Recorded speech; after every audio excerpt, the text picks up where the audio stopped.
अहमदनगर जिल्ह्यातल्या फत्तेपूर या छोट्याशा गावचे शेतकरी सोमेश्वर लवांडे त्यांनी आपल्या 1 एकर शेतात चाऱ्याचं बिझनेस मॉडेल उभं केलंय आणि हा चारा आहे परदेशातला।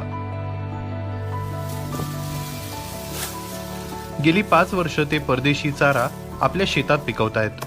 आधी ते शेळी पालन करायचे।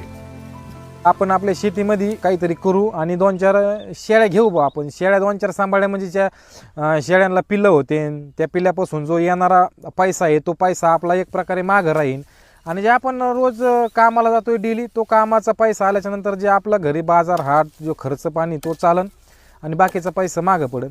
मग त्याच्यामुळे मग मी माझ्या शेतात ठरवलं बा, मग आपल्याला जी 1 एकर शेती त्या 1 एकर शेतीमध्ये काहीतरी चारा आपण लावू आणि 2-4 शेळ्या पाळू समजा। मग असं करून मी एक 4-5 शेळ्या खरेदी केल्या आणि जे शेतामध्ये चारा लावला। शेळ्यांना चांगला चारा मिळावा आणि नवीन काहीतरी